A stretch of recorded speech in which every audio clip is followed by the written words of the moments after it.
Shalom, selamat pagi adik-adik taruna yang dikasihi Kristus. Hari ini Minggu tanggal 18 April 2021, kita akan bersama-sama dalam suatu persekutuan taruna di GBI Cahaya Anugerah untuk memuji dan memuliakan nama Tuhan. Marilah kita siapkan hati dan pikiran kita untuk masuk dalam ibadah ini. Kita membuka ibadah ini dengan memuji Tuhan dengan penuh semangat, dengan kidung Kami Puji dengan riang.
Marilah adik-adik taruna kita berdoa. Puji dan syukur kami naikkan kehadirat-Mu Tuhan Yesus Kristus atas segala berkat perlindungan yang Engkau berikan bagi kami. Pagi yang indah ini Engkau memberikan kesempatan kami untuk datang bersekutu, memuji dan memuliakan nama-Mu. Kami rindu untuk mendengarkan firman-Mu ya Tuhan. Berkati Katesa yang akan menyampaikan firman Tuhan, berkati kami semua dengan Roh Kudus-Mu, sehingga kami bisa memahami akan firman-Mu ya Tuhan. Tuhan yang maha baik, kami pertaruhkan ibadah ini dari awal hingga akhirnya, hanya dalam nama Yesus Kristus Juru Selamat kami. Amin. Marilah kita bermazmur bagi Tuhan yang kita ambil dari Mazmur 25. Mazmur 25 pada ayatnya yang ke-10. Mazmur 25 ayatnya yang ke-10. Segala jalan Tuhan adalah kasih setia dan kebenaran bagi orang yang berpegang pada perjanjiannya dan peringatan-peringatannya. Sebelum memasuki firman Tuhan, adik-adik yang terkasih, marilah kembali kita memuji Tuhan dengan menyanyikan PKJ nomor 13, yaitu Kusiapkan Hatiku Tuhan.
Selamat pagi, selamat hari Minggu. Di hari yang Minggu ini, di hari yang cerah ini kita berkumpul bersama kembali dalam ibadah Pekat Taruna di hari Minggu tanggal 18 April ini.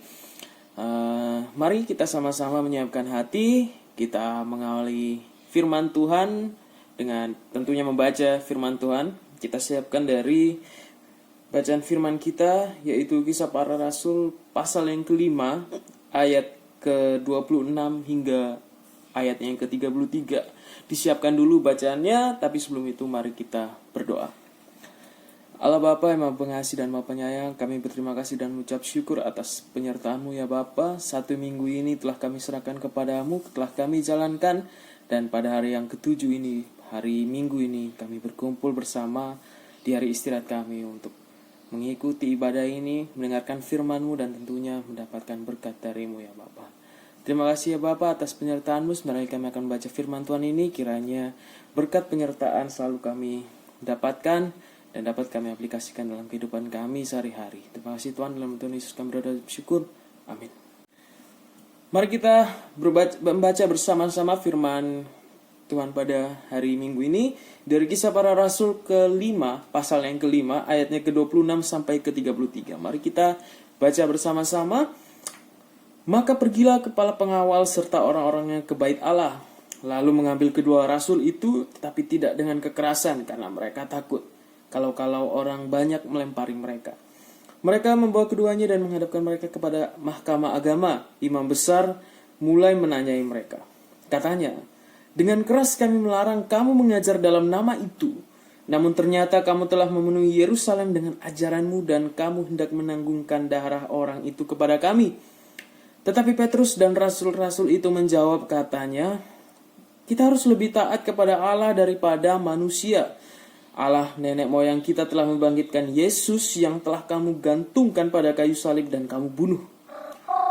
Dialah yang telah ditinggikan oleh Allah sendiri dengan tangan kanannya menjadi pemimpin dan juru selamat, supaya Israel dapat bertobat dan menerima pengampunan dosa. Dan kami adalah saksi dari segala sesuatu itu, kami dan Roh Kudus yang dikaruniakan Allah kepada semua orang yang mentaati Dia. Mendengar perkataan itu sangatlah tertusuk hati mereka dan mereka bermaksud membunuh rasul-rasul itu. Ya, selamat pagi, selamat hari Minggu, kembali lagi bertemu ya. Pembukaan lagi Kak Tessa, nggak apa-apa. Ya, kita telah membaca firman Tuhan yang terambil dari Kisah Para Rasul tadi, dan mari kita bersama-sama menelaah, ya kan? Kita memahami sama-sama bacaan firman Tuhan pada minggu ini, ya kan? Kisah Para Rasul ayat yang kelima, ayat 26 sampai 33. Ya mari kita bahas secara simple dulu, sinopsis. Di situ nggak ada apa-apa ya. Sinopsis dari bacaan firman kita yang terambil dari ayat 26 sampai ayat 33, ya kan? Dari Kisah Para Rasul ini, ya kan? Atau ke-12 para rasul. Istilahnya kalau dalam bahasa Yunaninya apostolus, mungkin itu. Bahasa Inggrisnya apostle, atau bisa dibilang utusan, ya kan? Utusan dari siapa? Utusan dari Allah pastinya, ya kan? Rasul di sini tentunya utusan dari Allah kita, Allah Bapa, dan juga yang beberapa dari mereka murid-murid Yesus, hampir semuanya sebenarnya. Murid-murid Yesus di mana bertugas untuk menyebarkan Injil, menyebarkan kebenaran firman Tuhan. Dan yang pastinya kegiatan mereka udah fix nggak disetujui, bahkan banyak ditentang, bukan oleh orang-orang yang istilahnya bukan oleh warga-warga umum sebenarnya. Ada warga-warga Yahudi umumnya yang menolak mereka, masyarakat Yahudi yang istilahnya juga menjunjung tinggi prinsip dan agama Yahudi, ya kan? Karena Yesus sendiri pun orang Yahudi, tinggal di komunitas Yahudi, masyarakat Yahudi, tetapi mereka membawa istilahnya sebuah pencerahan, kalau kita simpulkan sebuah ajaran yang baru. Sebenarnya bukan ajaran yang baru juga, karena ini adalah janji Tuhan, ya kan, dimana Tuhan telah menjanjikan bahwa mereka akan bahwa Tuhan, bahwa Tuhan akan mendatangkan penyelamat, ya kan? Dimana orang-orang Yahudi pada masa saat itu menganggap penyelamat itu adalah seorang raja yang agung megah, ya kan? Dan mungkin bisa membantu mereka untuk mengusir penjajah di saat itu. Kala itu memang Israel dijajah oleh bangsa Romawi. Dan yang mereka dapatkan Yesus, ya kan? Istilahnya bertolak. Kata saya nggak bilang Yesus itu tidak bisa mengusir orang Romawi, tapi yang Tuhan Yesus berikan, ya kan, efek yang Tuhan Yesus berikan itu tidak sesuai dengan ekspektasi para orang-orang Yahudi. Dan kakak yakin sendiri orang-orang Saduki, orang-orang pemuka-pemuka agama Yahudi, imam-imam besar pun mungkin karena terlalu dibutakan oleh istilahnya kuasa, ya, power, ya kan, dimana mereka sudah lama, ya kan, memegang posisi tinggi di dalam struktur organisasi agama Yahudi mereka, sehingga mereka merasa terancam oleh kehadiran Yesus. Itu hal yang wajar. Di dunia ini juga sesuatu yang baru kadang-kadang nggak bisa kita terima secara langsung, ya kan.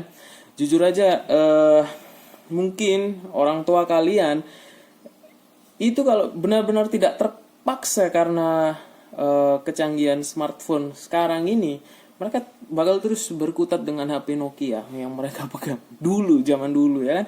HP yang kalau kalian tahu keyboardnya itu skemanya bukan yang seperti sekarang kalian pakai di smartphone, yang dimana kalau untuk huruf B harus tekan sebelah sini 2 kali, ya kan. B berarti tekan ini 2 kali, A, B, B.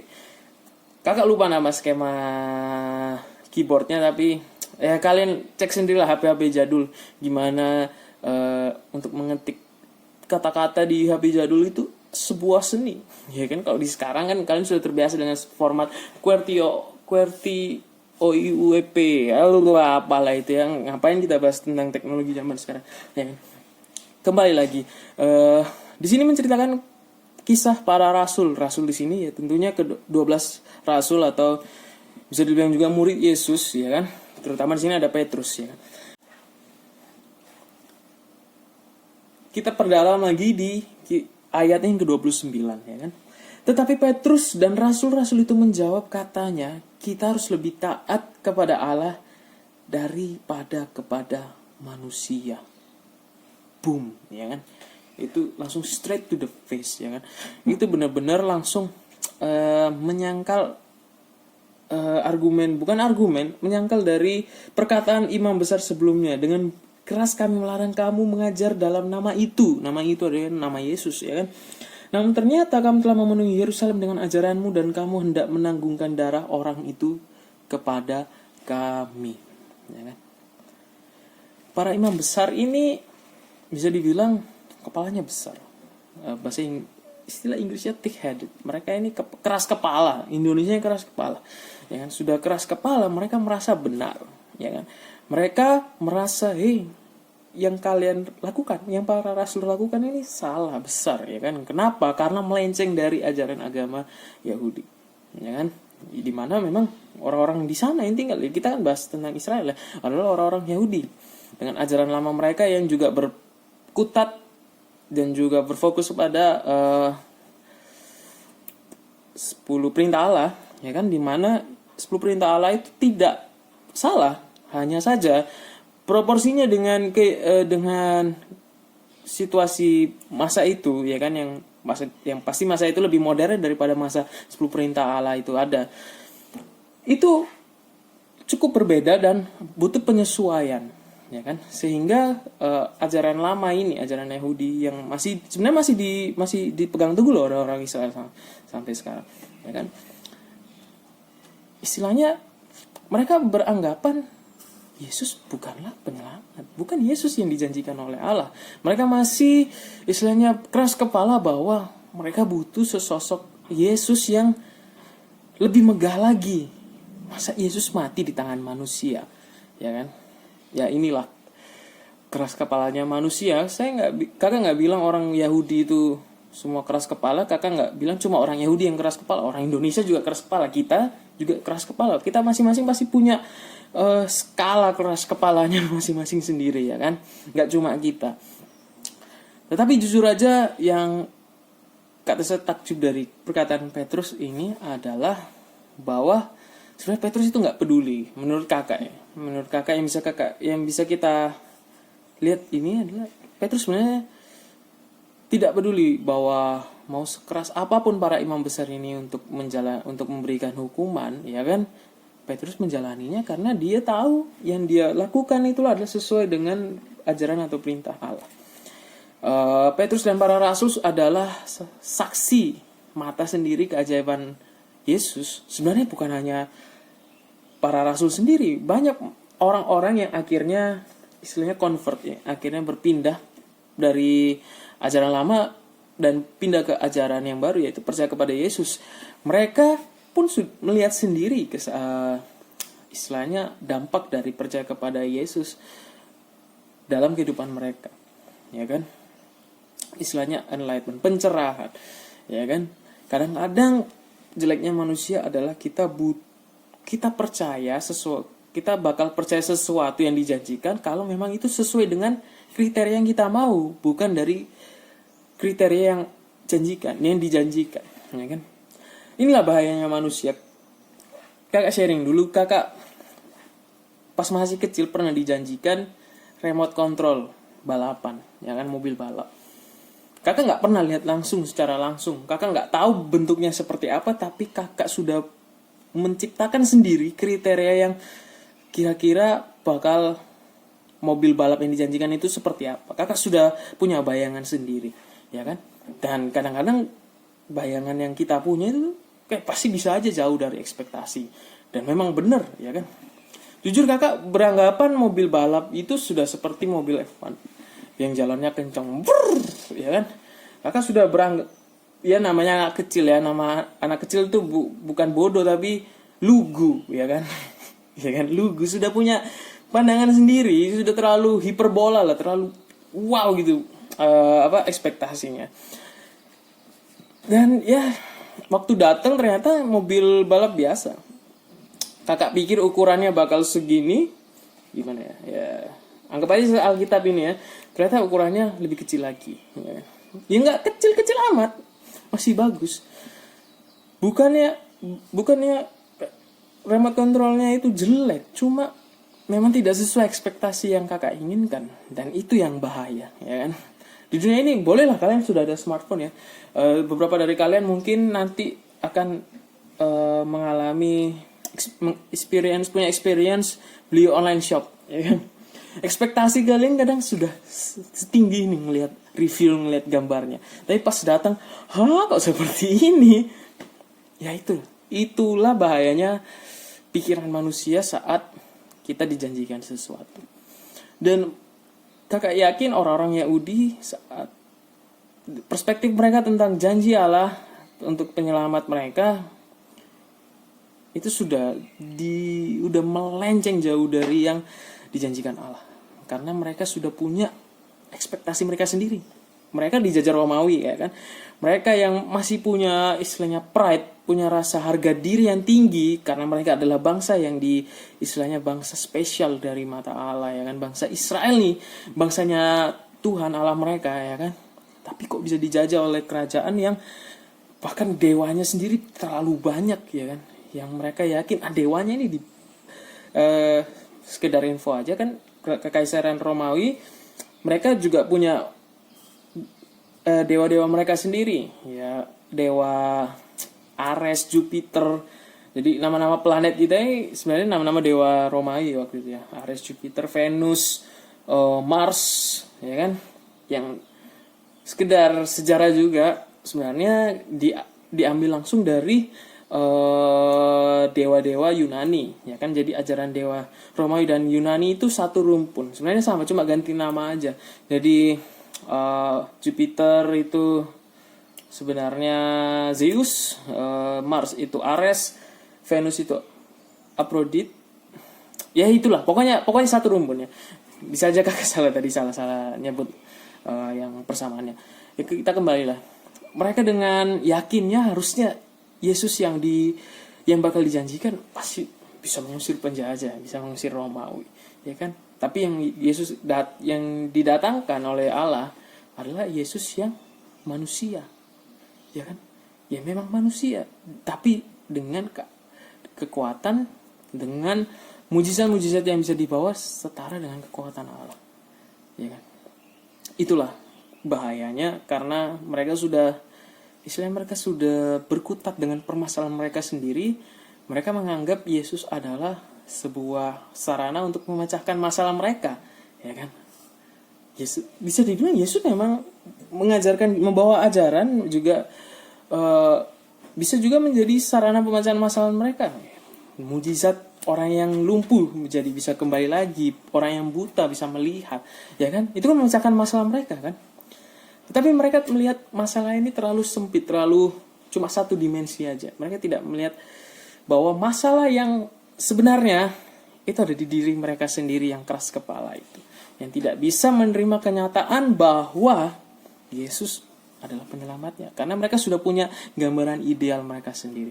Dan para rasul, ke-12 rasul ini datang menyebarkan ajaran-ajaran Yesus, ya karena mereka memang itu tugasnya, memang itu yang harus mereka lakukan untuk istilahnya memecahkan kerasnya kepala-kepala orang-orang Yahudi ini ya, yang tidak percaya sama sekali bahwa Yesus sudah datang. Yang kalian salibkan itu loh yang dijanjikan, ya kan? Dan yang lucunya kalau kalian baca di ayatnya ke-28, dengan keras kami melarang kamu mengajar dalam nama itu, namun ternyata kamu telah memenuhi Yerusalem dengan ajaranmu, dan kamu hendak menanggungkan darah orang itu Yesus, kepada kami. Mereka tidak merasa bersalah bahwa kematian Yesus adalah tanggung jawab mereka. Bahwa kematian Yesus adalah istilahnya adalah karena hasil perbuatan mereka, para imam besar, Saduki, dan pemuka-pemuka agama lainnya. Termasuk juga bangsa Romawi yang istilahnya merasa, sudahlah cepat selesaikan konflik kalian dengan Yesus ini, salibkan. Ya sudah, langsung salibkan aja. Ya. Kerajaan Romawi pun juga punya andil dalam hal ini. Tetapi itu semua memang skema besar yang sudah dirancang oleh Allah, dan itu memang harus terjadi karena memang strukturnya sudah seperti ini, ya. Rancangan Allah itu besar, kita sendiri pun bahkan bisa jadi tidak tahu bahwa kita berada di dalam skema itu. Nah, menjadi para rasul itu nggak semudah itu, ya kan? Walaupun diberkati, diberikan Roh Kudus, ya kan? Kejadian juga yang Pentakosta, yang api-api, lidah-lidah api yang turun di atas mereka, dan juga bahasa roh, ya kan? For your information, FYI, bahasa roh itu bukan bahasa yang aneh-aneh, yang ada kakak nggak ngomong gerejanya apa. Ada gereja-gereja yang kadang-kadang kakak merasa miris juga, karena mereka menampilkan bahwa mereka bisa berbahasa roh. Bahkan sebenarnya mereka nggak, menurut kakak mereka nggak ngerti apa itu bahasa roh sendiri. Bahasa roh itu maksudnya ya, mereka mendapatkan Roh Kudus, yang istilahnya Roh Kudus turun ke mereka, sehingga mereka dapat berbicara dengan bahasa-bahasa yang berbeda-beda. Karena di saat itu orang-orang yang di sekitar itu tidak hanya orang-orang yang berbahasa Yunani saja, ada juga orang yang berbahasa Assyria aja, ada orang-orang yang berbahasa lain. Kakak lupa apa aja bahasanya, tapi istilahnya mereka berbicara dalam bahasa-bahasa yang berbeda-beda sesuai dengan orang-orang yang berkumpul di daerah situ, sehingga mereka bisa menyampaikan maksud dan pesan Tuhan dengan bahasa lokalnya sendiri, ya kan?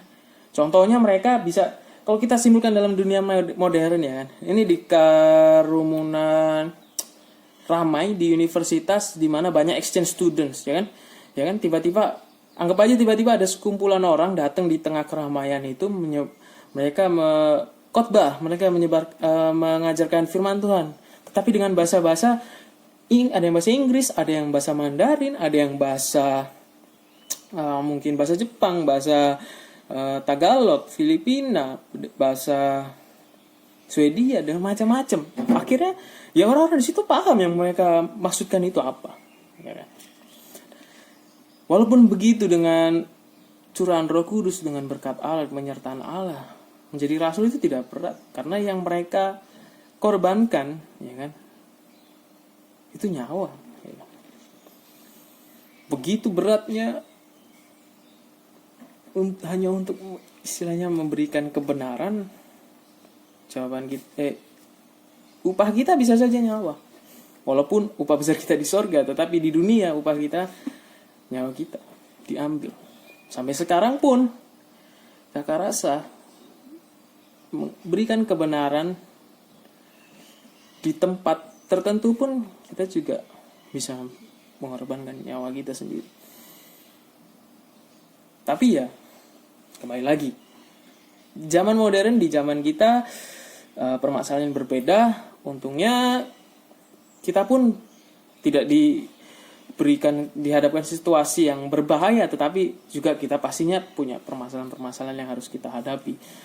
Intinya, belajarlah dari Rasul ini, kalau kita melakukan sesuatu yang benar, apapun hukumannya selama itu benar, jangan takut. Jujur aja kakak pun sendiri sering harus istilahnya untuk menghindari masalah, kakak harus berbohong. Ya kan?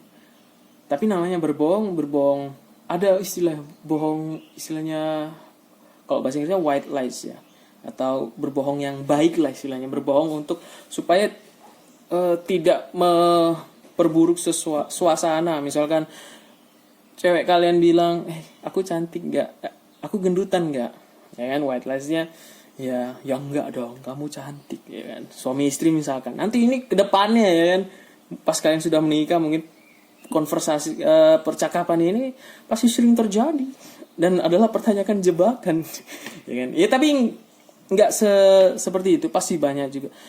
Kakak sendiri pun kadang-kadang bohong ya kan, buka aib sedikit lah ya kan. Satu kelas kena ulangan dadakan dan gurunya pun cukup unik karena gurunya cuma bilang, ya ulangan dadakan, kerjakan dengan baik, bapak ditinggal sama bapaknya, sama bapak gurunya, ya kan. Murid-murid dengan manusia kalau dihadapkan dengan situasi yang desperate, yang istilahnya sangat membanggongkan kalau bahasa sekarang ya, dan ditinggal tanpa ada pengawasan, ya pasti kita akan berbuat apapun caranya supaya bisa berhasil, ya kan. Pastinya dengan mencontek, membuka buku catatan, buku paket, apapun itulah. Ya intinya mencontek ya. Guru itu balik dan tanya, sudah bisa kumpul semua? Nggak ada yang melakukan aneh-aneh kan? Ya kita, ya jujur aja kakak tidak mengakui, ya kan? Karena kakak takut. Nah kenapa kakak takut? Karena kakak melakukan hal yang salah, ya kan? Kalau kita melakukan kesalahan, sewajarnya kita takut. Kecuali kita psikopat, kecuali kita kriminal ya, beda konteks ya.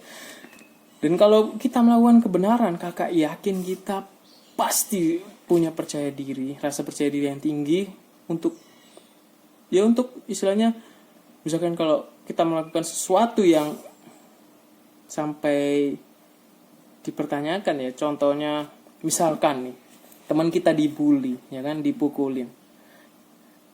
Kita melindungi teman kita itu secara nggak sengaja, mau nggak mau kita harus terlibat perkelahian, ya kan, babak belur.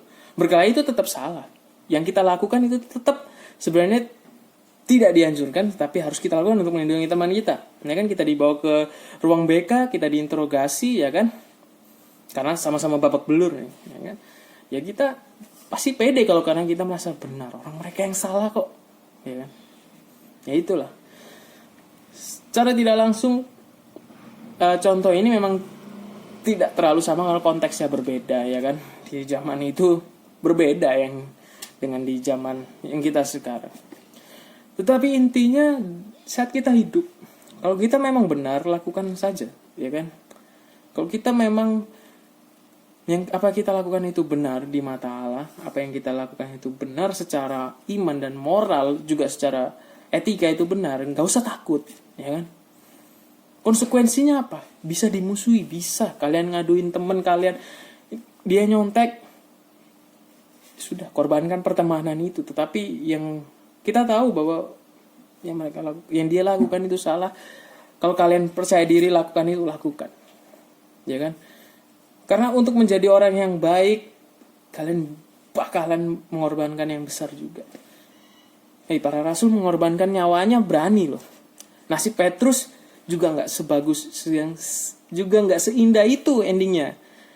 Coba kalian pelajari sendiri, kalian cari tahu nasib Petrus akhirnya gimana. Ya, nasib para rasul-rasul ini, nasib Stefanus, nasib orang-orang lain yang berani mengajarkan firman Tuhan, ya kan? Untuk menjadi orang yang berpendirian teguh, orang yang benar, maka semakin besar juga pengorbanan yang harus mereka dapat, yang berikan. Kita contoh aja lah yang fiksi Avengers, ya kan? Steve Rogers nih, kalau ngomongin Avengers mungkin kalian nyambung. Steve Rogers, Captain America, ya kan? Untuk mendapatkan kekuatan Captain America, disuntik serum manusia super, ya kan? Melindungi dunia lah ya, melawan tentara Hydra, ya kan? Apa yang dia korbankan? Yang dia korbankan adalah masa mudanya, kesempatan untuk istilahnya hidup bersama wanita yang dicintai, Peggy, ya kan? Dia harus mengorbankan istilahnya semua itu supaya bomnya itu nggak jatuh di kota Amerika, ya kan? Tapi dia masuk ke laut es, membeku di situ. Selama berapa lama? 90 tahun lebih, ya kan? Hanya untuk perdamaian. Sesuatu yang memang dibenarkan. Dan yang dia korbankan yaitu masa mudanya, ya kan. Kita nanti mungkin bisa pacaran, bisa nongkrong di kafe, ya kan.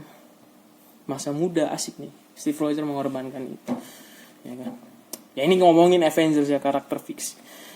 Pastinya dalam kehidupan kita seperti itu pasti terjadi, ya kan. Kalian bisa mengorbankan pertemanan kalian, bahkan kadang keluarga kalian, ya kan. Ekstrim kan. Bisa juga diri kalian, ya kan, mungkin secara fisik, secara mental. Di saat kalian berpegang teguh pada hal yang benar, yang kalian dapatkan belum tentu langsung sebuah reward yang baik, ya kan? Karena ujung-ujungnya upahnya besar di surga. Upah duniawi pasti ada, tetapi upah di duniawi itu kebanyakan bisa mengecewakan diri kalian sendiri, ya. Malah bisa istilahnya bikin korup diri kalian sendiri. Harta, uang, harta tahta, Renata, ya, Chef Renata ya, bukan Renata, enggak bercanda. Itu hanyalah sebuah materi yang nggak bisa kita bawa ke alam selanjutnya. Yang bisa kita bawa ke alam selanjutnya apa? Ya ini. Hati tulus kalian kalau tetap berpegang teguh, itulah reward kalian yang akan kalian dapatkan nantinya itu, ya, upah besar di surga. Kalau kita percaya, kita terus mengimani, ya kita akan dihargai. Amin. Puji dan syukur kita sudah mendengarkan renungan firman Tuhan dari Katesa tadi. Berbahagialah kita semua yang mendengarkan dan mau melakukannya dalam hidup dan kehidupan kita sehari-hari. Sebagai ungkapan syukur, marilah kita memberikan persembahan bagi Tuhan. Sambil persembahan itu dikumpulkan dan nanti kita serahkan ke gereja, marilah kita memuji Tuhan dengan lagu persembahan, Ku Beri Persembahan.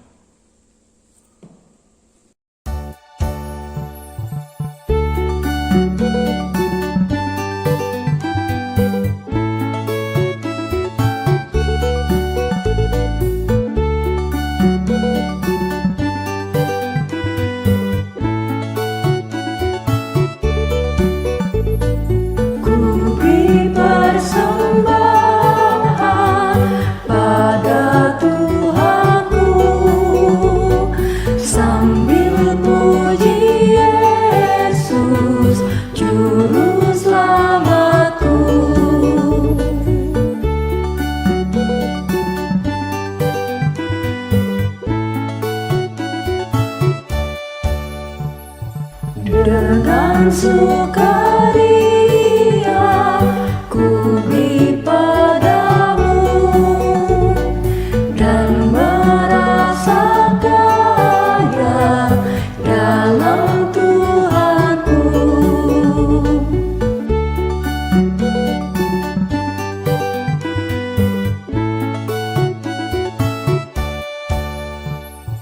Mari kawan-kawan, rela hati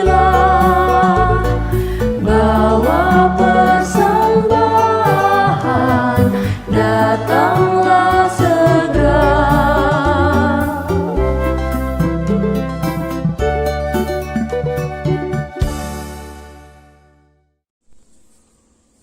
Terima kasih adik-adik untuk setiap persembahan yang nantinya dikumpulkan ke gereja. Tuhan berkati setiap persembahan dari adik-adik. Dan marilah kita mendoakan persembahan ini. Kita berdoa. Bapa yang di surga, terima kasih.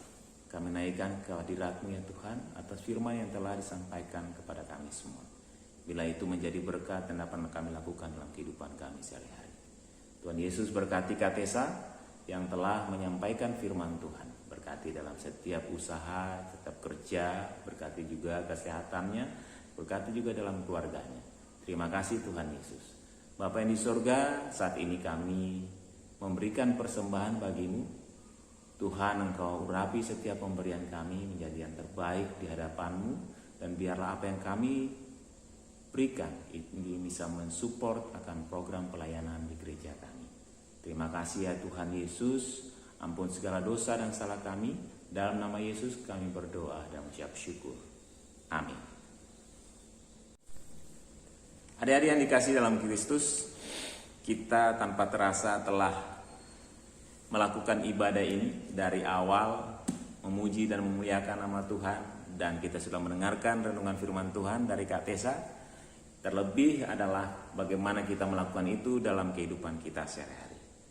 Kiranya kita selalu setia berdoa, belajar firman Tuhan, membaca firman Tuhan, dan setia melakukan apa yang diinginkan oleh Tuhan Yesus. Tetaplah sehat, tetaplah melakukan protokol kesehatan COVID-19 agar kita juga bisa ketemu lagi dalam perjumpaan-perjumpaan ibadah selanjutnya. Marilah kita menutup ibadah ini dengan menyanyikan lagu Kita Harus Membawa Berita.